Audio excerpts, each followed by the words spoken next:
Presidente.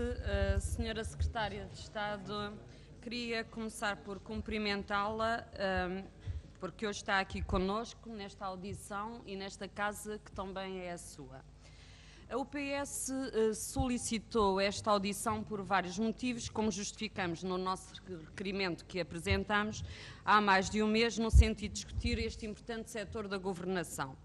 E ainda mais importante, numa altura crucial de crise forte, como a que atravessamos, e em que o setor representa 14% das nossas exportações, como todos sabemos, é o principal setor exportador. E temos que ter em conta também sua importância para o equilíbrio das nossas contas e que é um setor com forte empregabilidade e, por isso, também essencial para o país. Importa conhecer o que é que está a acontecer no turismo neste ano tão difícil e, por isso, até esperava que a Sra. Secretária de Estado quisesse fazer primeiro a apresentação, mas também entendo que queira ouvir-nos para responder às nossas questões. Eu devo lhe dizer, Sra. Secretária de Estado, que o Governo, nesta matéria, tem primado pela ausência de uma estratégia clara e bem definida e um caminho, definido, com os objetivos plenamente definidos, objetivo esses que teríamos que atingir. Se existe essa estratégia, acho que ninguém a conhece, Sra. Secretária de Estado. E, portanto, acho que esta é também uma boa oportunidade para que a Sra. Secretária de Estado nos dê conta da estratégia para o turismo em Portugal. Aquilo que conhecemos relativamente ao setor, sei que algumas medidas não são da sua responsabilidade, mas são da sua responsabilidade enquanto governante, porque os outros secretários de Estado ou os outros ministérios que tomam medidas que afetam este setor têm que ter a visão global da importância que o setor merece e que o setor tem para o país. E isso, claro que é definido e coordenado ao mais alto nível, e deve ser assim, através do Sr. Primeiro-Ministro, e o que nós verificamos e conhecemos são medidas fortemente penalizadoras para o setor. São os aumentos da eletricidade e do gás, são os aumentos dos custos de conteiros, são os aumentos do IVA da restauração que, como sabemos, passou a vigorar para a taxa máxima e com forte impacto em termos de destruição de emprego. Só em termos do último ano foram 30 mil postos de trabalho, neste primeiro trimestre são mais de 16 mil. É uma área onde crescem as insolvências, são mais de o dobro do ano passado e com um resultado, nem sequer se consegue que as receitas fiscais subam, porque elas estão a diminuir. Ora, o que é que se passa com isto? Passa-se com este tipo de medidas, o que temos é uma machadada fortíssima no turismo. E o que é que estão a fazer os outros países? A Irlanda, por exemplo, faz o contrário e protege o turismo como setor. A própria Espanha, nosso forte concorrente ibérico, como sabemos, o que é que fez? Fez um aumento, mas mantém o IVA do turismo na taxa intermédia. E mesmo assim o Governo afirmou desde logo que quer reduzir na taxa intermédia. Passou para 10 pontos. E mesmo assim o Governo, desde logo, anunciou que iria rapidamente voltar à taxa anterior, porque esta não era uma medida que gostava. Sobre a posição do Governo português, até achamos que estão sempre a embandeirar em ar, que é muito bom ter IVA mais alto, e isso é muito bom para a nossa competitividade, deve ser. Aliás, devo-lhe dizer, deve conhecer, o Presidente do Conselho Mundial de Turismo pede menos tributação em Portugal, considerando esta tributação extremamente excessiva. Portanto, pede que se reduzam impostos, quer que se acelerem o processo de vistos, porque quem quiser um visto de Schengen para Portugal tem um processo muito difícil e este sim é um problema também concreto. O Governo português, quanto a este aspecto, só nos dá más notícias.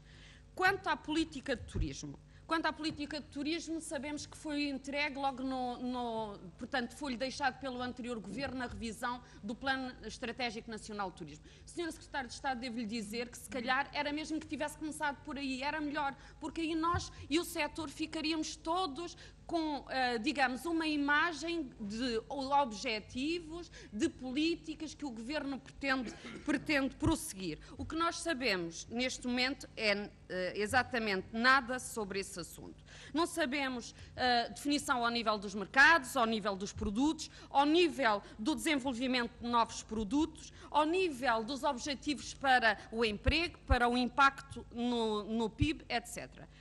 Além disso, Sra. Secretária de Estado, vimos que nas notícias que a Sra. Secretária de Estado esteve no Dubai.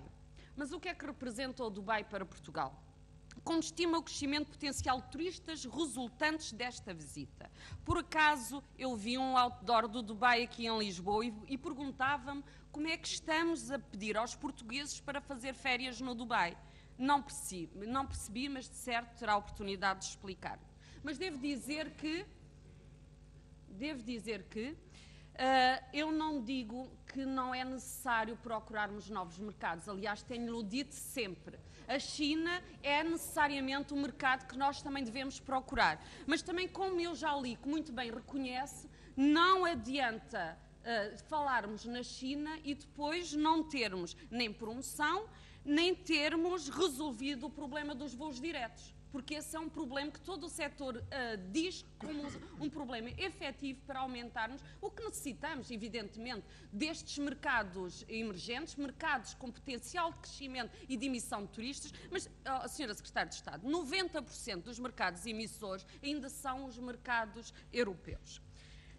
Agora, quanto ao Brasil, também achamos um mercado importantíssimo e aí há voos já diretos, mas os resultados do estudo demonstram que o perfil do turista brasileiro vem para ficar em casa de famílias, sobretudo, e, portanto, tem um gasto médio muito reduzido. Portanto, é preciso, na definição da estratégia, na definição dos mercados, vermos que tipo de mercados queremos atingir e termos em conta tudo isto. Gostava de ainda perguntar-lhe, no que diz respeito à promoção, como é que pretende fazê-la e, portanto, sobre estes aspectos que exemplifiquei, apenas como exemplo para um enquadramento. Quanto à dita reorganização das regiões de turismo, que é um ponto principal do nosso requerimento.